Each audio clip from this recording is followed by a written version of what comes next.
Hey guys, welcome back to Kingdom of Airsoft. I have a nice little AK Storm on my desk. This is a Tokyo Marui recoil and diagnosed a small problem last night. So I thought I'd do a little video showing what I found, the solution, and kind of reassembly video. I don't think I've done a reassembly video yet on the AK Storm, so this will be a nice bit of information for you. Anyway, it came back to me. This is one I've built up previously a few years ago, and it's had a new owner with a little bit of a problem. The back has snapped off the piston. So this came in presenting a whirring noise, no BBs traveling, shooting through. BBs were dribbling out of the barrel. And that is indicative of a stripped piston. So we know that it's the piston, not the gears, because BBs were dribbling out the barrel, but with no power. So the piston wasn't moving, wasn't compressing air, but the tappet plate was moving. Where is my tappet plate? Right here. So the tappet plate was moving, that was being pulled back, allowing BBs up and then into the barrel. So we knew that the gears were turning, but the piston was not.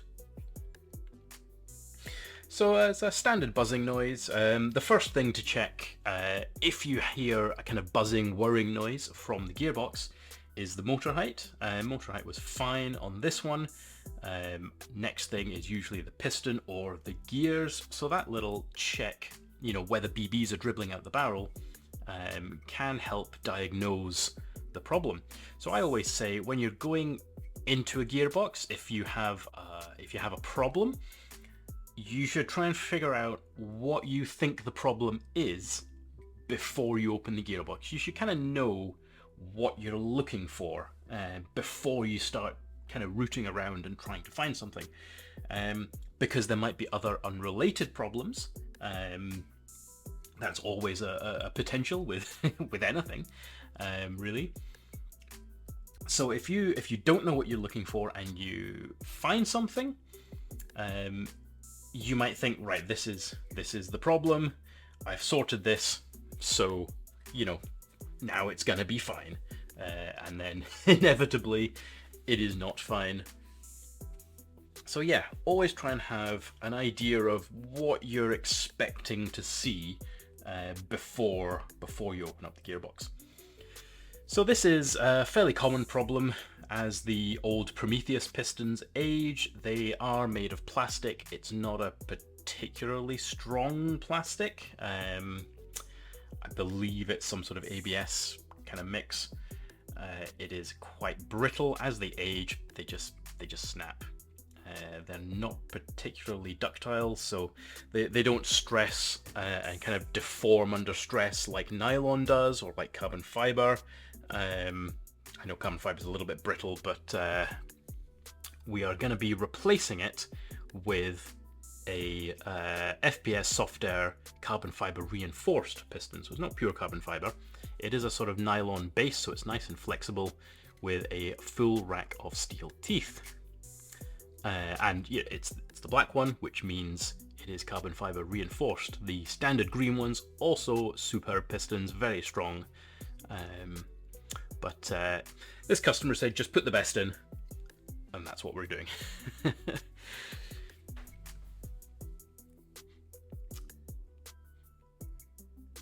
So yeah, there's nothing wrong with the gearbox. Nothing I can see that would be indicative of something abnormal causing this. It is probably just a stress fracture from use due to the material of the piston. So now we've found the problem. Luckily, the clean was nicely the brake was nice and clean. It was just a snap at the back of the piston, so there's no real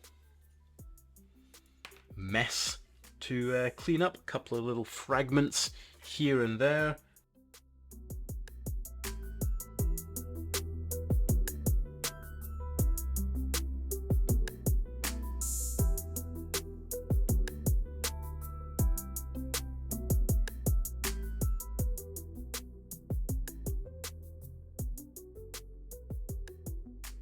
Okay, well, I think that's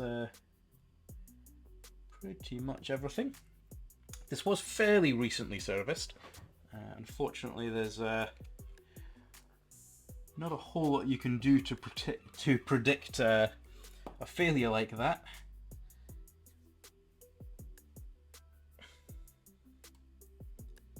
Certainly there were no BB jams or anything reported that would commonly cause an issue like this. Right, we are going to need to remove the head from the piston.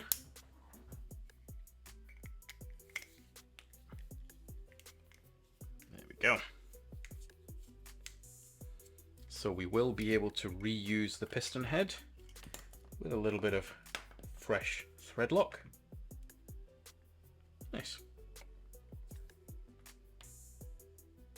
Luckily everything is still nice and greased and sitting very well. I'm going to clean the piston and we're just going to apply a tiny bit of locking compound on the rails of the piston.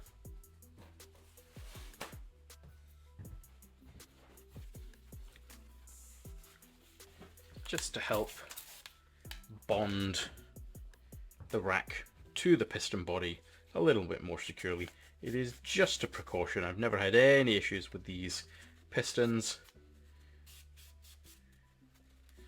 but it can only help. There we go.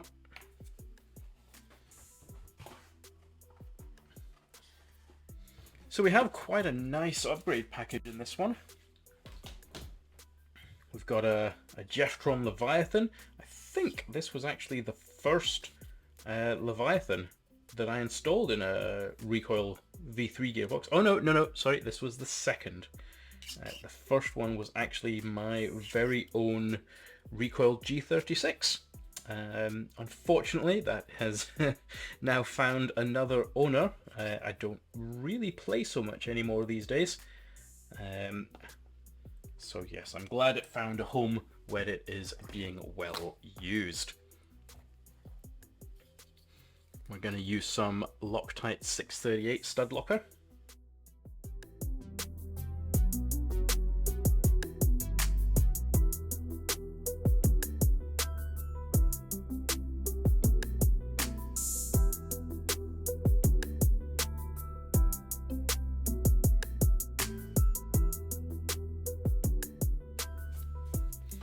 Right, that's going to cure nicely over the coming minutes.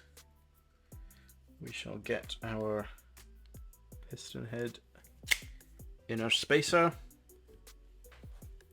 a little bit of fresh 266, our standard awesome thread lock for screws and threads.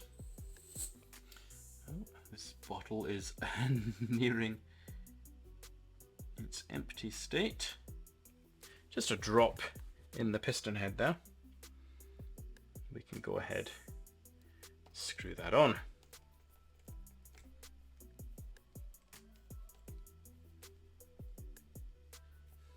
Get that finger tight and then tighten it up. We want about 0.8 Newton meters here, not a crazy amount of force. Just a hair less than you would use on the gearbox screws. Right, we're going to apply some fresh grease. Let's put my thread lock away for now. 638, we don't need that one any longer. Right, get our super lube on the O-ring.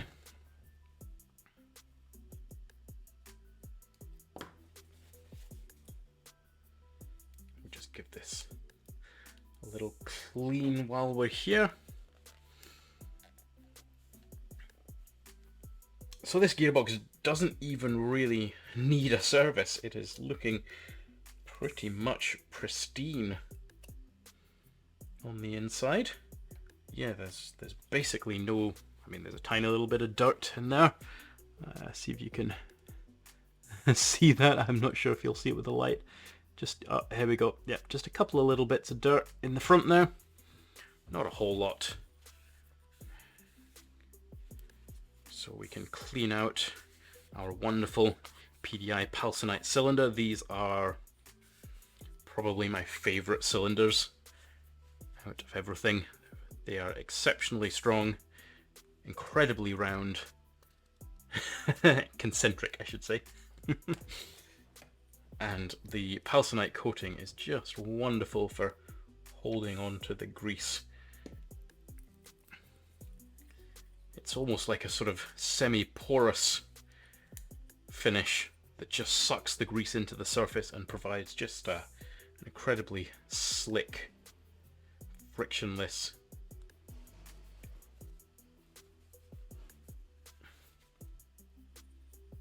contact surface for the piston head to glide along. There we go. Now we're going to put the port on the other side, just so it's not spraying out onto the bolt. And we can, just going to reapply the piston rail grease for good measure.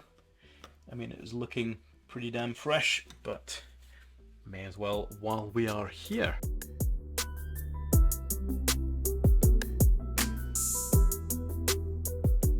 We can get our sector gear in. So this is a Lonex sector gear. Put our piston in the cylinder head. A little bit of grease on there. Air nozzle, whoopsie daisy. Tappet plate.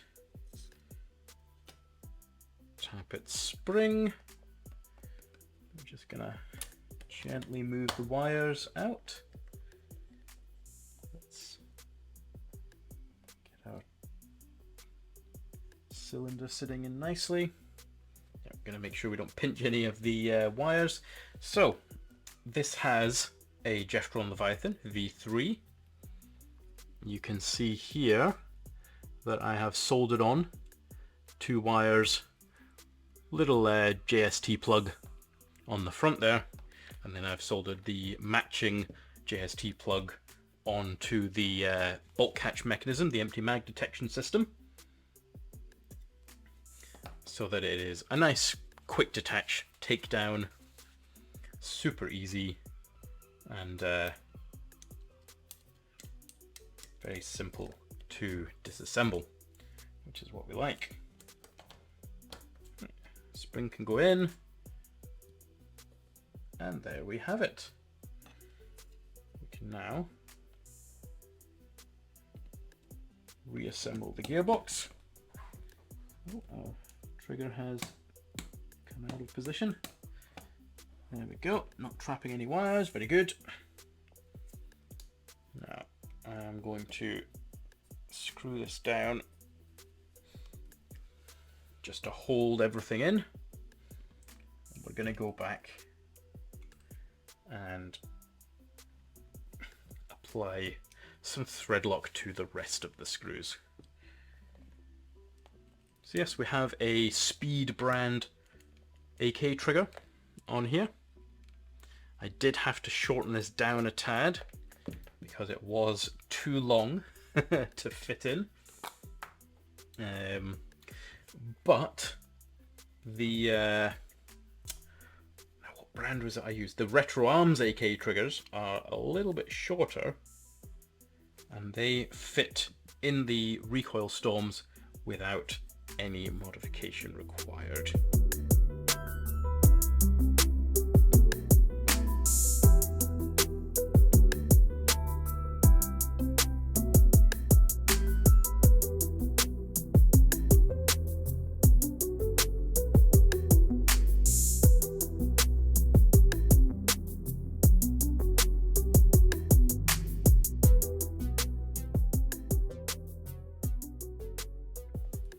So we can push our wires up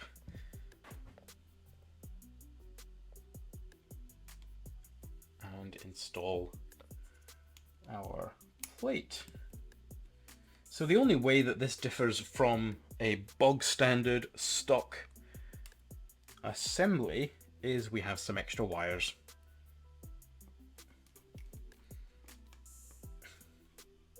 Just got 2 extra wires to watch as we are putting everything together. But aside from that, this is actually identical to a standard Tokyo Marui reassembly. Now we're going to take these 2 screws out. It's a little bit easier to put it back together without this plate on the bolt. There we go. A little bit of grease on there. And we can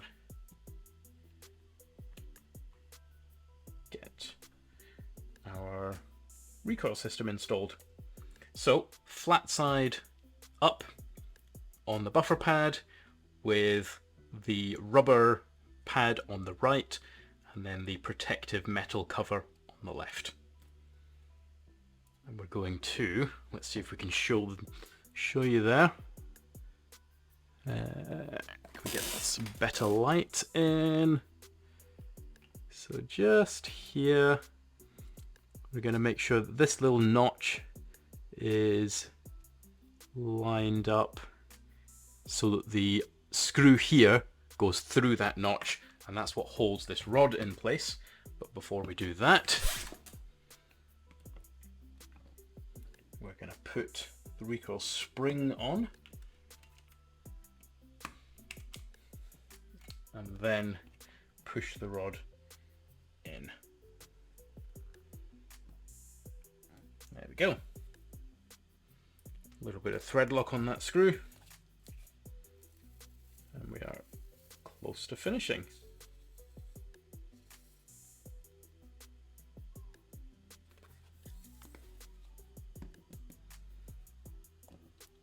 Find the thread and screw it down.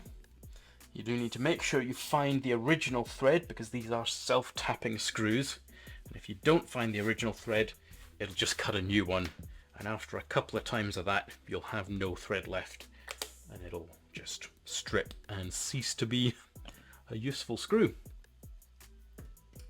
So we have the motor.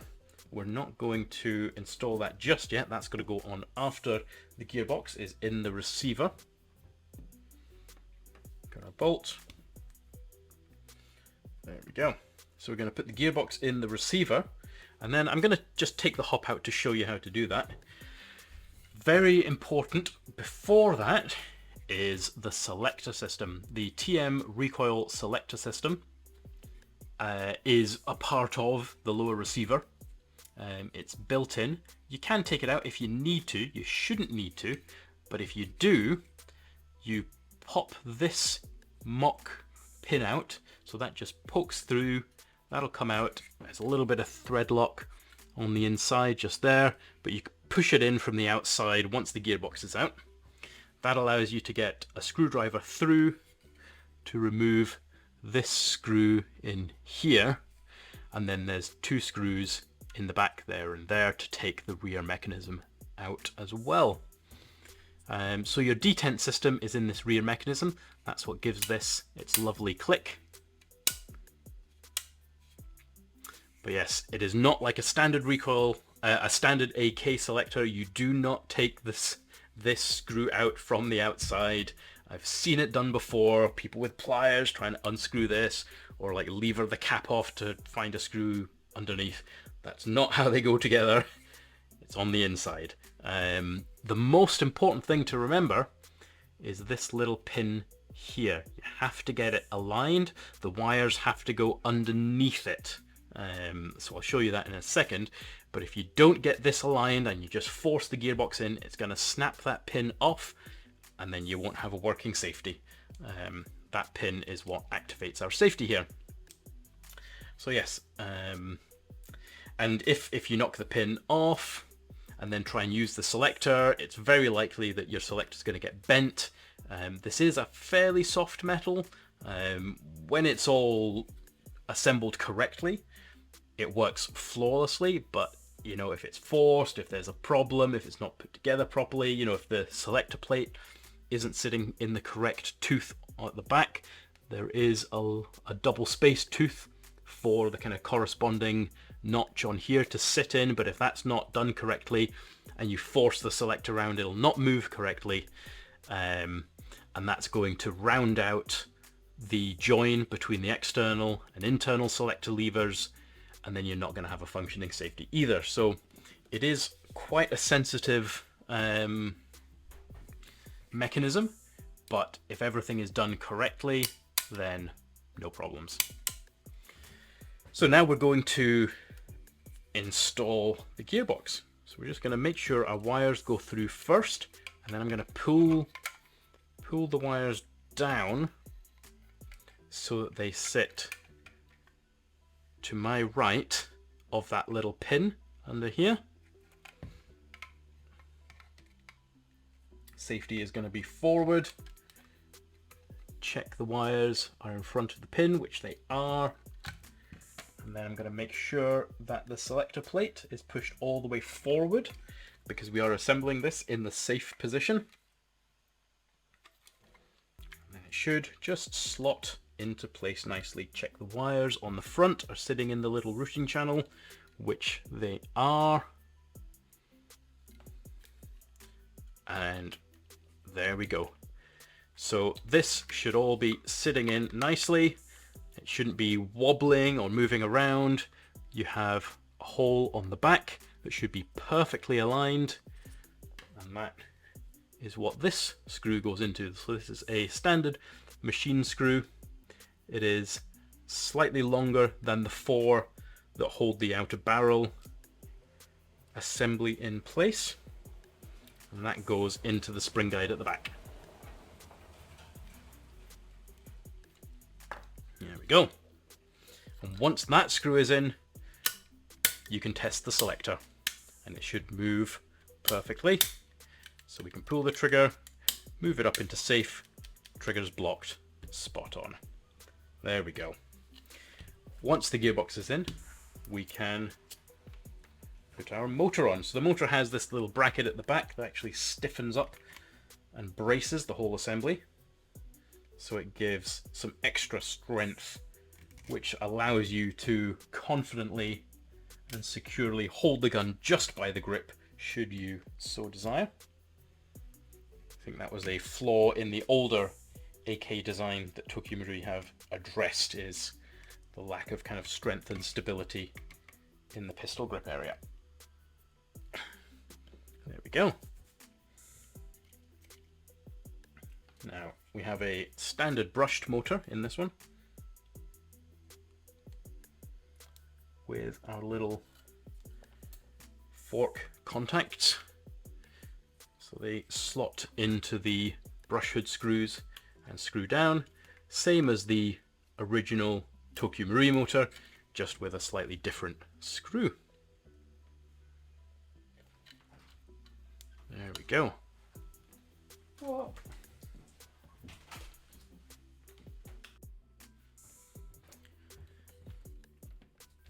Right, so yes, now we have it all together. We have the grip on.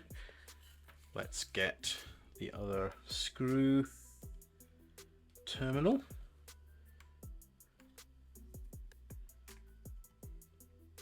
There we go. Now the wires are nicely positioned in their routing channel. We will be able to fit our grip on. So it does require some extra work if you wish to install a brushless motor, because they don't have the brush hoods, so they don't have the brush hood screws, so you can't use those same screw terminals. But it is possible. A little bit of modification to the motor cage, a slightly different length of wiring, but it's pretty simple to do, pretty straightforward. We'll maybe cover that in a separate video. Okay, we have our lower half assembled. Let's just chuck the stock on. Got a rear screw in, and where is our block? There we go. So these are machine screws, which means we can use our electric torque driver. There we go. This is set to just under 1 Newton meter.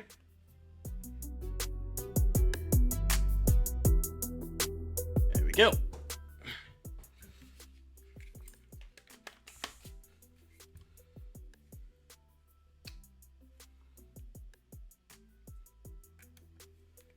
And now we can fit our buffer tube back on with these 3 screws before moving on to the outer barrel assembly. Now, like I said, I'm gonna take the hop chamber out. I didn't need to touch the hop chamber for this build, but I will just remove it from the outer barrel assembly to show you how to do that. It's quite simple, so it won't take very long at all. There we go. Right, fit you off over there. And here we are. So it's a little bit different because we don't have the whole fuse assembly down here for this build with the Jeftron Leviathan installed. I have put a little JST plug on the empty mag detection system down here. And we have our barrel and hop. So to remove the hop chamber, all you have to do, push the hop chamber forward slightly to remove any stress from the hop wheel and unscrew the hop wheel retaining screw. Pop the hop wheel off and the whole assembly just slides out. So we have our tensioning spring and a little spacer on the front. So be sure to bring that spacer out with the assembly so it doesn't get lost or jammed in here. And that's it. Standard hop chamber. We've got a retention clip, our C-clip to hold the barrel in the hop chamber. The little pin here pops out. It is important that you fit it in the correct way, so the pin goes with the flanged head on this side, same side as the hop wheel. It will not fit in correctly otherwise. We have our hop arm and we have our secondary nub held in a vertical channel in here. So that's a plastic nub. Underneath that I've got a little flat sorbothane nub. I've machined the secondary nub flat because this setup has an R-hop installed.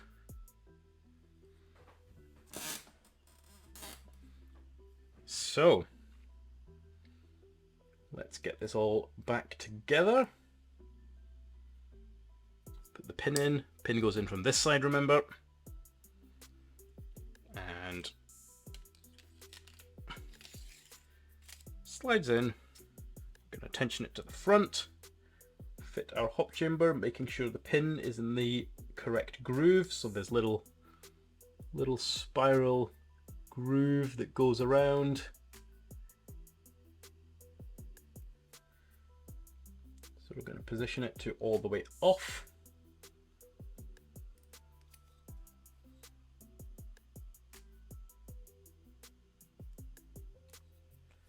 And then fit our screw back in. Not crazy tight on that one, about half as tight as the others. It is a small screw in a plastic thread. Another common issue that you had with some of the older generation AKs was outer barrel wobble. Generally that's just these screws here. On the older AK models you would have some additional screws. I think it was 6 in total. You just give them a little tighten up. The newer models don't tend to work loose as easily. These ones are all good. There we go. So we can go ahead and reassemble the rest of the gun now. So we're going to make sure that we have our wires sitting nicely. I tend to have the empty mag detection wires sitting at the top. We are going to have to slide these in whilst they're in the channel. Now the newer AK Storms and the Gen 3 AK-47s have a slightly larger wire routing channel, which is very helpful. And they do like to get caught on the little blowback lever. There we go. So, yeah, wires are getting pinched a little bit, so we're just gonna realign them. This is the tricky part. There we go.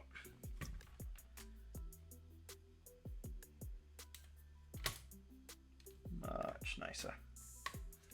Nothing's getting caught. They're all sitting nicely. There is a little ledge for the wires to sit in. Can I find a wee pokey thing to show you? So this, if we can get the light, this little ledge here, as long as the wires are behind that ledge, that is all good. That's your kind of your stopper for the wires, but they should sit fairly nicely in the wire routing guides on the side of the gearbox. So we've got 2 screws on here in the magwell and then 1 either side, total of 4 machine screws to install, and these are a 2mm hex head, which means we can use our torque driver to chuck them in nice and quickly.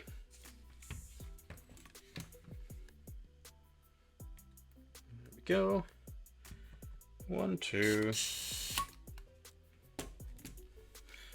Now usually the gun balances nicely upside down, but not so much with the optic installed. 3. Let's get the correct angle. Oops, come on you.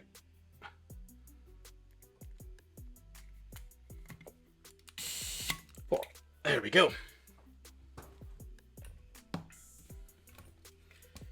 Now the newer AKs have a much more robust blowback system. It doesn't have the little additional plate screwy cover things on the top. A few other little changes to make it generally more reliable and easier to work on, which is very nice. We're going to install our link rod and spring. So link rod goes with the catch down, spring like this, and then we're going to install it so that it sits flush like that, not like this where it's gonna bend out of shape. I have seen that. Oh, it won't even sit, but I have seen it done. So that sits in nicely like that. The spring links onto this little hook in here. So let's see if I can do this whilst showing the camera. So that's going to go on there like that. The little hook goes in front of the metal, and then it will just slot down and clip in place on the side of the recoil weight. And then we've got some little tiny machine screws. Now, these are short enough that I'm just going to use a hand driver. That'll be a PH1 size, I think. Or is it 0? Yeah, it'll be a size 0. Yep, Phillips head 0. Well, JST size 0. There we go. Yeah, so this is my specific JST size 0 screwdriver. Right, we are very almost finished. We'll connect up the empty mag detection system. We've just got to route the wires round. Before we do that, let's get our top cover on. So top cover goes, whoops, can I show you nicely? Top cover goes on like that, hooks in at the front, and then slots down. If this doesn't slot down nicely and simply and line up very easily, then something is not sitting right. Probably the selector system is not quite aligned. That will push the gearbox up slightly and mean, you know, you can reassemble it, but it's not going to work properly. I've seen that a few times. We have a tri-wing screwdriver for, I don't remember the exact size, it's one of the small ones. But yes, we have a small tri-wing driver for these cover screws.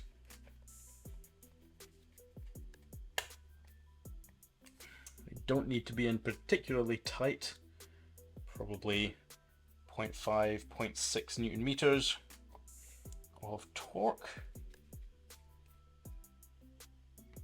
There we go.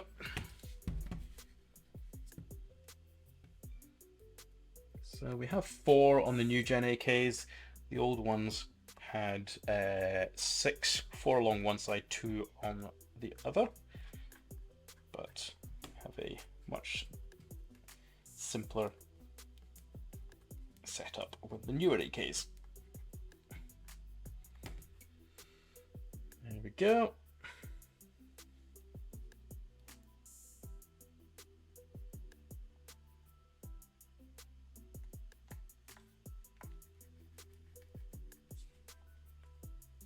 Job done. We will not need that screwdriver again.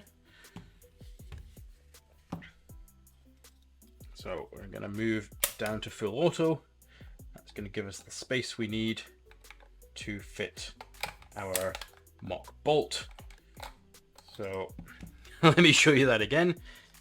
Goes in the front like so, and then this little block here clips down, and then the back just clicks into place.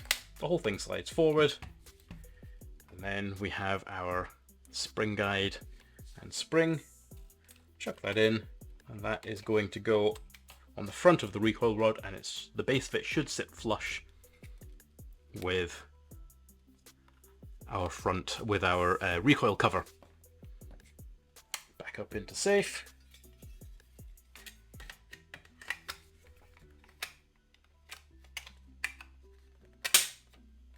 And our top cover installed. Right, let's see if we can do this nicely. So I did do a little bit of a circuitous route with these wires, just to keep them all sitting nicely, give us a little bit of extra leeway with positioning.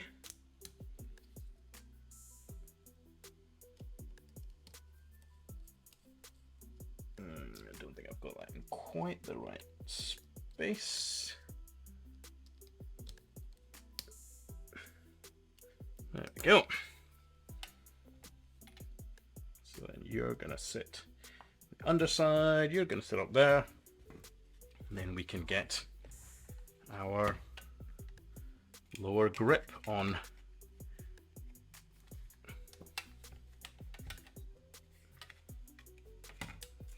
Oops.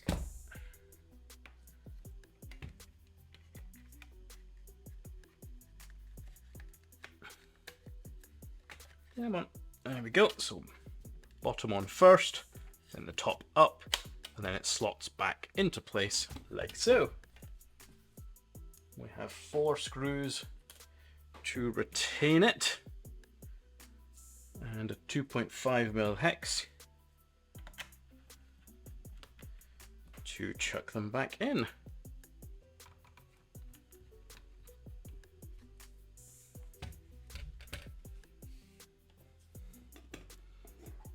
Get a little block to put that on. We don't want to be applying huge amounts of pressure to the charging handle. Last screw, and we are done. There we go. So now this is basically finished. We have So we only have one of the side covers. This is the left side cover, so that just slots in there like that. There's a little clip on the back. I think the customer has lost the right side cover. It's really just to stop the battery being seen through the sides of the grip. It just blacks out the space in between there. See, on this side you don't see the wires or the battery, and on this side you do because the little cover's missing. It's not a functional part in terms of the gun's performance, so it's not a massive deal. We're going to plug our 7.4 LiPo in. Let's check the firmware on my phone.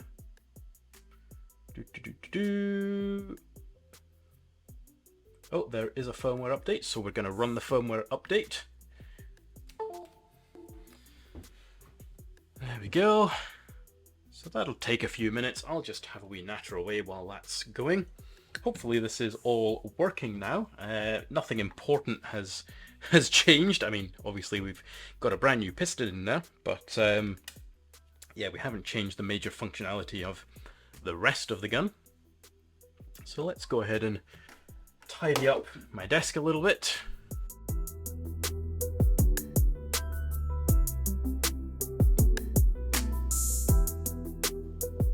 "12,000 shots through this gun. Excellent. Battery voltage is at 8 volts. Fantastic. We are fully up to date. Full auto limit is off. There we go. Let's give it a quick test. Semi-auto first. Nice. And full auto.